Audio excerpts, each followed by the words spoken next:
Y teología lo que significa teos, Dios, logos, tratado o estudio. Teología lo que significa es estudio o conocimiento de Dios.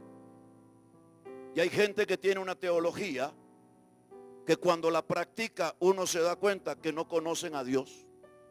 Yo no quiero esa teología. Pero creen que tienen un monopolio de lo que se llama teología.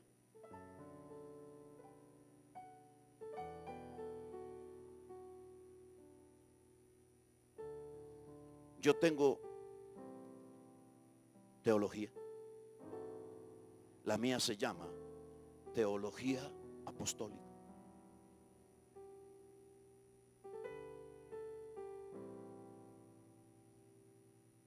No hay monopolio, nadie tiene el monopolio del saber. ¿Sabía usted que quien le habla tiene 3 doctorados? No sabía, ¿verdad? No sabía. En divinidades, en ministerios y en teología.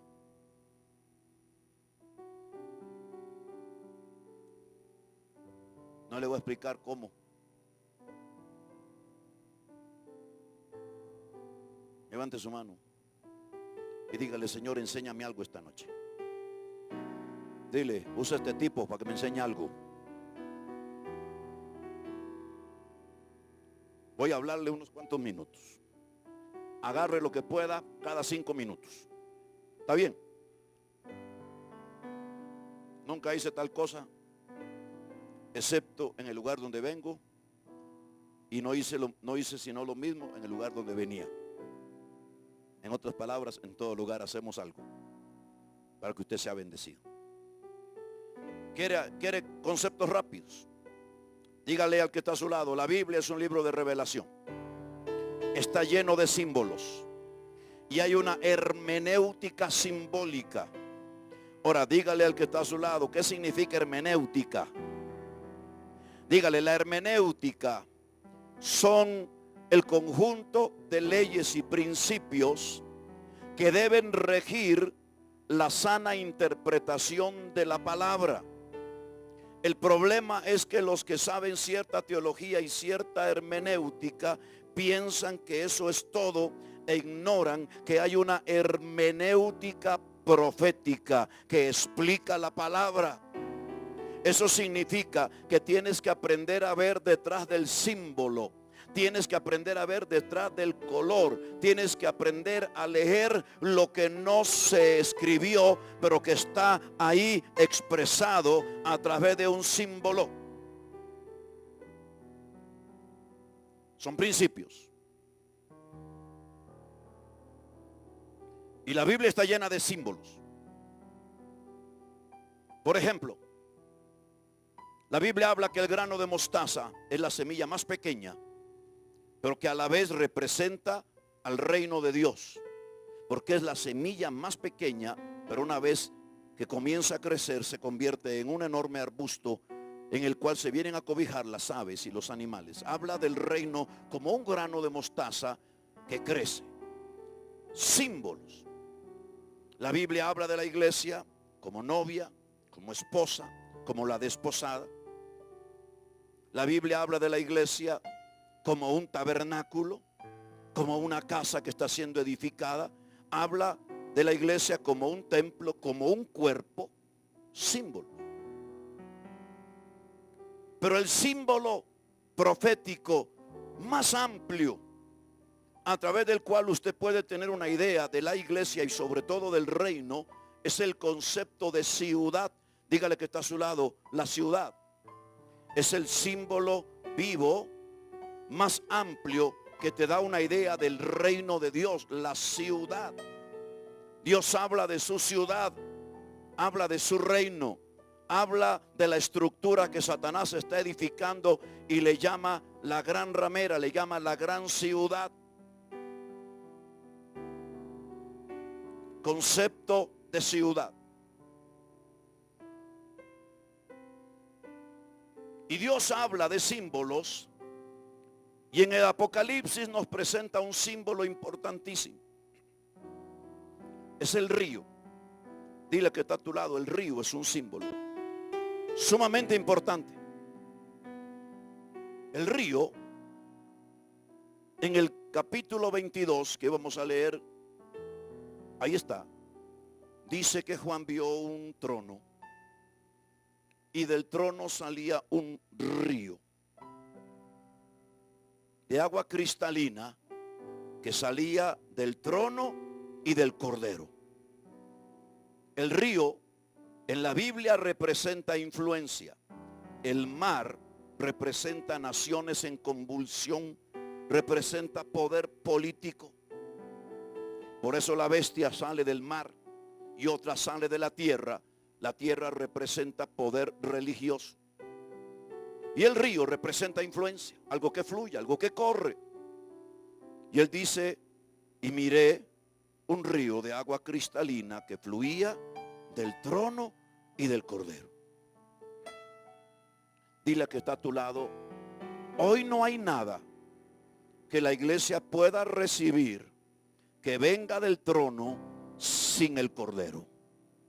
Dile, todo fluye a través del cordero, todo fluye a través de Cristo. Dile, todo fluye a través de el cordero. El río habla de influencia, el río habla de poder. Y Dios nos está hablando del río que fluye del trono, pero ese río te lo encuentras a lo largo y ancho de la escritura. Cuando Dios coloca al hombre en el Edén y prepara el jardín, dice el capítulo 2, verso 8 en adelante, dice que había un río en el huerto. Y dice que ese río luego se divide en 4 ríos. Es un río, pero son 4. El concepto de río está inmerso en la palabra. El río fue puesto para regar el huerto. Un gran río que se divide en 4 ríos. Simbología profética.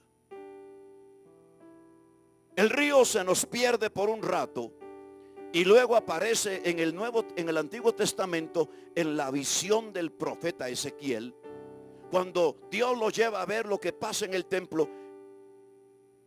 Bájame un poquito, por favor. Y dice que él miró como las aguas salían debajo del altar y cómo esas aguas se desbordaban por el templo en la medida en que se adoraba y salían por la puerta y se desbordaban por la ciudad. Y dice que las aguas fueron medidas por un ángel. Midió las aguas y primero llegaban a los tobillos.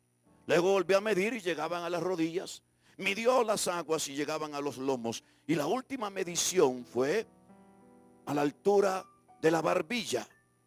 Y dice que las aguas se desbordaban y todo cuanto tocaban a la ribera derecha o a la izquierda, todo árbol lo hacían prosperar y crecer. Y dice que estos árboles que crecían, producto del toque del río, daban fruto a tiempo. Medicina para las naciones. Y dice que cuando las aguas del río entraban al mar, las aguas amargas y saladas del mar, repito, símbolo de naciones y gentes, era sanado. Y dice que los tendederos de redes, las redes que tiraban, eran tan grandes como de ciudad en ciudad, y en el río pescaban todo tipo de peces. Es el río de Dios. En Ezequiel 37, y le dejo la tarea, en uno de sus versos dice que era un río. En el mismo verso dice que eran 2. Y termina el verso diciendo que era 1. O sea, eran dos. Oh, me devuelvo. Era 1, pero eran 2. Pero era 1. Pero era 1. Pero eran 4. Pero era 1.